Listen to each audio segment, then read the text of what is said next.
Hi, welcome to One Word a Day. I'm Sophie, your pilot into the universe of Chinese. We are going to continue our flight into the deep of this ancient language, my native tongue. And I don't take it for granted because the more I explore about this language, the more I know that I don't know a lot of things. Last time we talked about 在所不辞 is a person's way to express that they are at the position that they cannot be excused from the mission or from the task. So today we have another way to express similar meaning, but on a even more intense scale. You will see what I mean. 义不容辞. So last time it says you're in a position you cannot be excused. This time we talk about moral, like you're morally contained or responsible, or morally you're not allowed. Give that excuse allowance. So 义不容辞 is a even more elevated way to say that you're not in a position to excuse yourself from taking this task. You're morally obliged to perform or to take out the mission. 义不容辞, we have 义, which is a Chinese general way to say morals. It came from the top portion, that's sheep, not sheep, yeah, a goat or sheep who has horns on the top, right? And then the fluffy hairs going horizontally. I always find it amusing that the Chinese language express the fluffiness, the furry part of animals with horizontal looking, gravity defying lines. So that's the first of the sheep, and standing kind of only gingerly on one tiny little leg. But that's kind of a sense to be abstractly describing what a goat is. This is the main, and the fluffy hair, this is the main features of that animal. Okay, the bottom is the character 我, which in contemporary Chinese means I, like a self-referral. And later on, I realized, okay, this self-referral means some foot soldier equipped with two, like this left side and right side, with a lot of points, right? Pointy edges. Somebody who has both hands holding onto weaponry, ready to fight, to defend your tribe or your country. So this foot soldier with equipment, with weaponry, this became a definition of self-referral, like I, because I am a part of the tribe. I am responsible for fighting for the survival of the tribe. So I is in this context of a tribal I. I is not an individual here. I is a member of under whatever title or region or scope of that community together. So I, described with this two weaponry hold in both hands, this kind of a militant look, then becomes the sense of I in the middle of something bigger than individual. So that's the I concept. So this weaponry image with the sheep is like defenseless. Sheep is a prey, right? It's never a predator. So sheep is ancient sacrifice to God, for good weather conditions or for whatever the humans want. for a favorable year, right? So that's the kind of sacrifice, meaning this offering, and then paired with I, that sense of I'm part of something bigger, and almost like I have the sense of look up to being a sheep, to be the sacrifice, to be the offering, so that my tribe can survive or have a better life. So that's the ancient way of have this offering and this individual, but part of the tribe combined become the sense of moral definition. So basically morals requirement on its base layer, according to this character, is sacrifice of the individual for the bigger good. Okay. Okay. 不 again is this bird flying up toward the sky limit, refusing to come down to the earth and saying no to earth. That becomes the negation. And 辞 we talked about last time of in the courtroom. This is the courtroom corporal punishment tool and used as a symbol to mean courtroom. It's pretty fearful. I would imagine it's a piece of metal, it's kind of sharp, it's going to inflict a lot of pain on whoever breaks the law, right? So that's the courtroom symbol. And within this narrow space here, I don't exactly know like what that space means. It means like a frame, like a hold up something.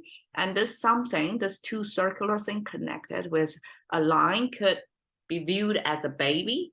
So it's like a divorce case, two parents trying to get the baby, or it could be some property or something that's kind of hold up in the courtroom as either property or baby, that the two hands, three finger hand symbol, or this side view three finger hand symbol, the two hands representing two individuals, two interest groups.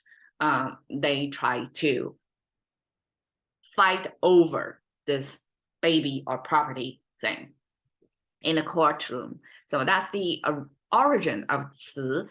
It's a courtroom fight, a debate or argument, to get a better deal, better end of the deal, right? To sort of get the justice over there. So that becomes extended into the reason that you should do something.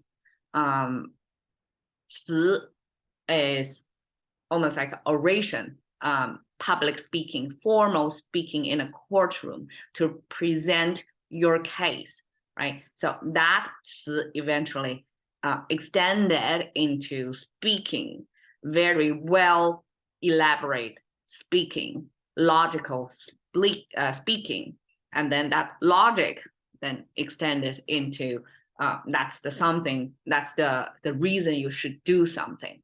And 容辞 here, okay, it's not a reason to do something, it's the reason not to do something, right? It becomes excuse. So excuse, I guess, is an argument, almost like in a courtroom argument, is an argument for you to kind of speak on your own interest. So in that case, I guess we can view it kind of like excuse. If this is something you don't want to do against your own personal interest, and that 辞 is like you want to excuse yourself from that. Okay, contain comes from this container. It's like a dome with a chimney on the top.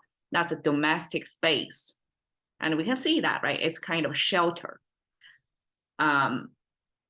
against weather conditions or outside elements, right? So this is domestic space. And then inside is 谷. 谷 means the valley. Okay, the valley came from this kind of sprinkling or trickling of water. The water kind of spread out like that. Okay, so I'm not sure if we have water sign somewhere.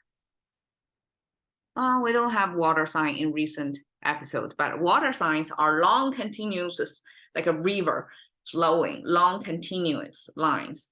And here they don't, here it shows kind of a splashy image, right? The water is not a continuous stream yet.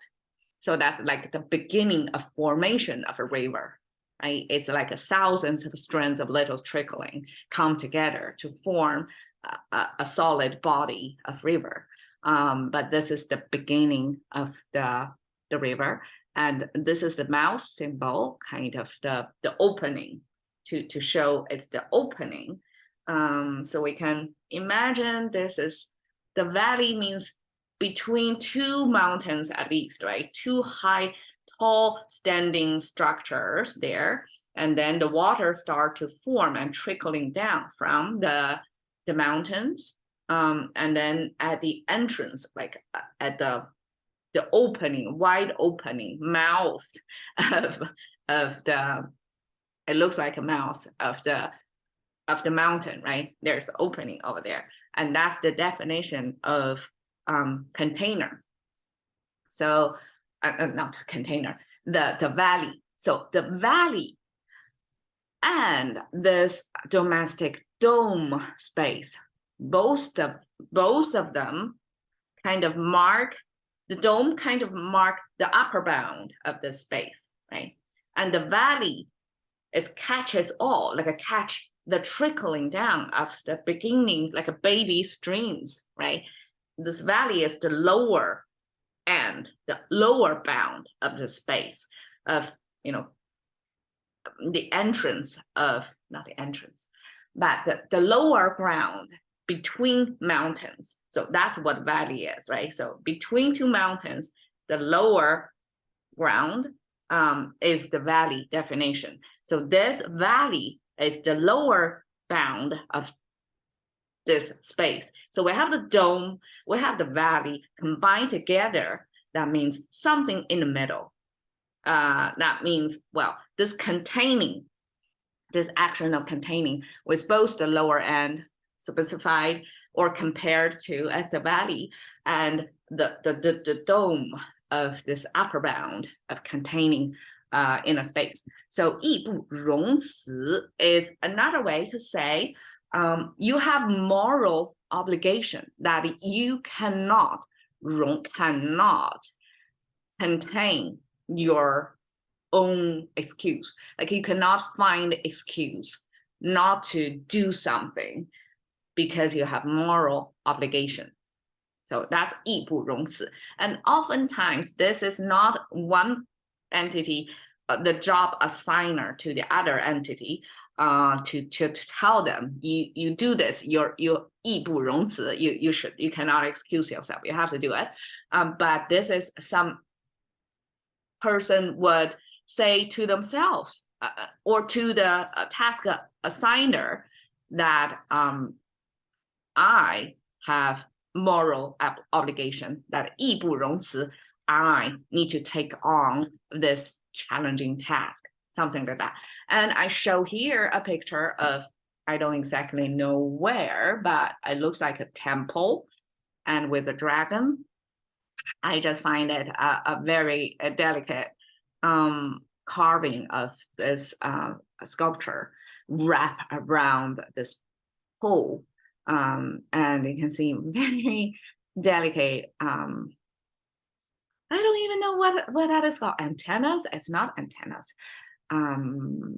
Yeah, if you know the term of that, but yeah, it's some sensors from the dragon, right? Supposedly dragons are weather conditioner for ancient agricultural society, that they are the animals that will create cloud and eventually rain to irrigate the land below. So that dragon become the symbol of kind of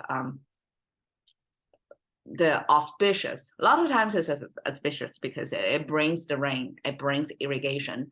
That's something favorable.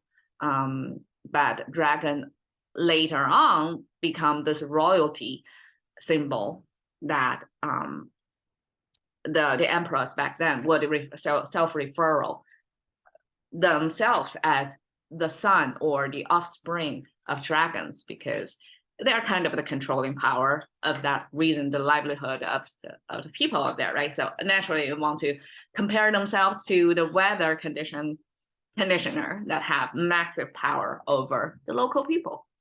And over here, it's some guard. And in this image, you have this royalty structure of this dragon royal emperor symbol over there, and you have this guard over there. This guard would be carry on with the tasks. Something this guard would say, 义不容辞, is this guard has this moral obligation to defend, to protect, to carry out the will of the dragon symbol holder, which is the emperor. So that's the sense I want to give you to basically see the ancient society structure. That's the emperor on the top, and everybody else has a moral obligation to carry out that will. And in the ancient, the word, the sense of 义, it creates this sacrifice of individual in the context of for the benefits of the tribe, right? And this ideology of this dragon symbol holder emperors, they would expect, or at least they create such culture to let people in that land to view themselves, have this moral obligation to carry out whatever the will of the dragon would be. And that becomes the 义不容辞. Okay, cash into the currency of thinking by One Word a Day with Sophie. See you another day.